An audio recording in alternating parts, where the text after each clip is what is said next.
Hey guys, just here today to kind of talk about the new Maytag Bravos XL washing machine that I have, and to give you a little information, something that I hope will be helpful when you first start to use this machine, as I ran into a issue with just learning how to start it compared to my old washing machine with the center agitator in the middle. One of the things that I did want to show you right off the bat was of key importance is the way that you put the clothes into the machine. Now, as you can see, you still see the washing mechanism here at the bottom visualized. What you need to do is visualize if you have an old or a machine that still has that center agitator that would come straight up out here in the middle, is pretend that's still in there. The reason for that is when you put clothes in the machine, this tub moves.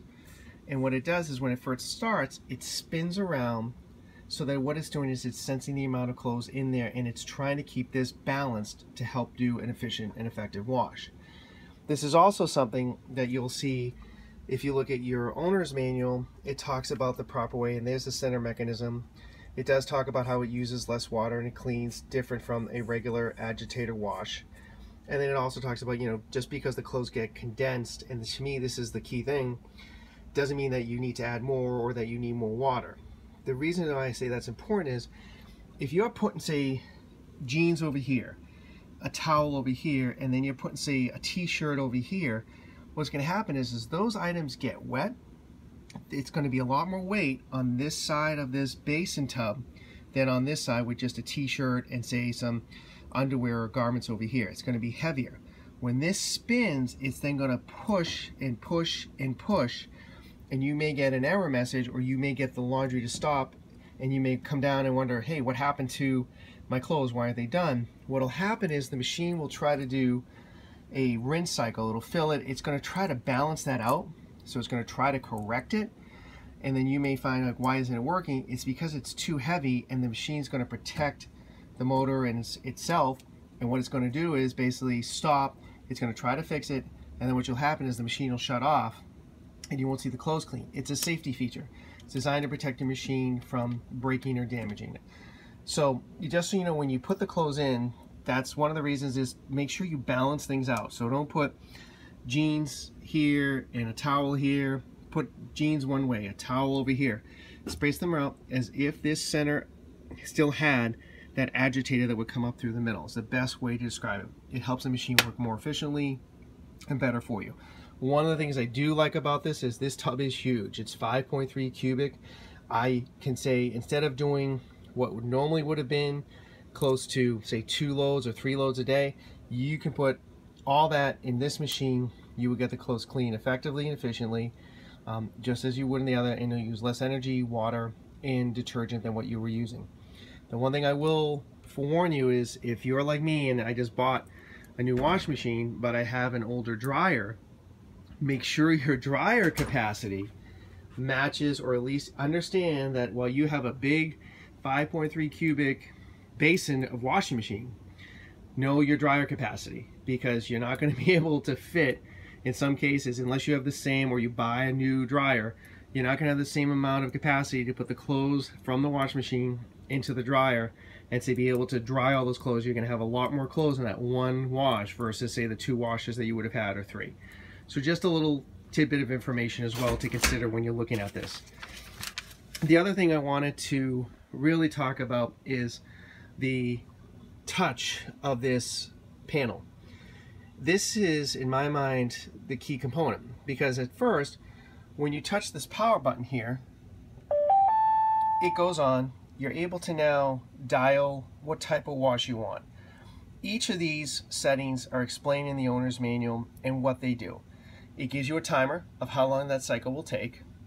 You can adjust temperature, which is here is set to warm for this wash cycle, and this is deep water wash. The soil level of how soiled the clothes are. And if you notice, see, I'm just lightly touching, and this is changing, and the time changes as well based upon how dirty the clothes are, which makes it wash more. Spin speed as well. This is more so like drying the clothes, so you don't get as much water, which would help reduce dry time. And then temperature, based upon the settings of a manufacturer of your fabric, what it should be to help get the most effective clean. Then you can also add Oxy or your color safe bleach to a container. I'll show you that in a second. If you want an extra rinse, if you want a deep clean, and then if you want to change your audio level.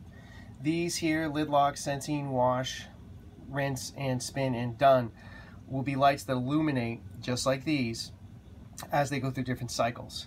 So now, one of the things I wanted to show you, which was kind of a learning curve for me, oftentimes as you see here, it says hold to start.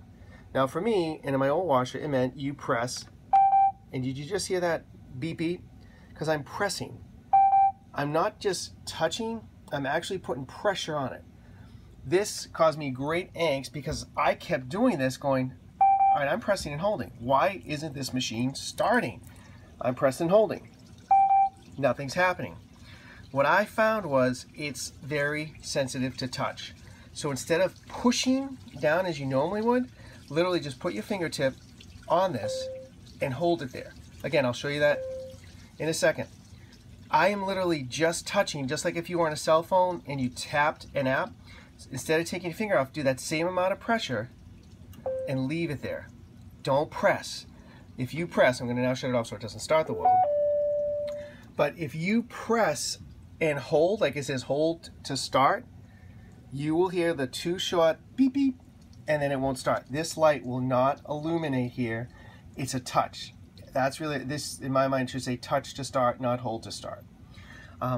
There's different things in your manual that talk about the way to put the clothes, but one of the biggest things when I bought this was I wanted a high capacity washer with a large drum for a family of 4 that I can wash multiple clothes. Again, I got reduction in how much water it would use, better cleansing through the agitation and motion of how the clothes work this time, and then the also larger capacity of what I could do, and you can kind of control. The other thing to note is here is this drawer slides out, and you can put your softener, your detergent, if it was powder or liquid, you could put it here. I do the Tide pods, so I just literally toss them right into the machine, and then you can do, it says Oxy, but that could be Oxy Clean or your color safe bleach that you put in there. This drawer does slide out and in. There's also 2 tabs that you can press here and here that you can then pull this out and clean it as you wish. The other thing is if you have to remove this tray for powder detergent, and what you literally do is when you take this out, this tray pops out like this, and you can put your soap, powdered soap, right in there. So I just wanted to also let you know that that's another little feature that's different. But overall, it's a great machine, but I did want to share that tidbit about putting the clothes in, making sure that it's around as if that center agitator was still there, balancing out the fabrics and clothes that you're putting on around this center. Because again, if you put too much fabric or clothes, say like jeans and a towel, and you have it all on one side of the machine, and then you have lighter objects that, again, when they're wet, think about when this object is wet, how much weight will it have? A t-shirt's going to have less weight than a pair of jeans, so make sure that you distribute that jeans, say, around, not bunched up in a corner. Loosely fold and drop your fabrics into the machine. Keep the center open so you're able to get the machine to sense the wash, to be able to move the wash and spin the wash, and what that's going to do is help you get less frustration, in my mind, of what you would have. Again, you may want to say, I don't like the way a high efficiency washer works. I'd rather have a center agitator. It makes it easier for clothes clean. Something you might want to keep in mind, because you can get frustrated if you're like, oh, I just dumped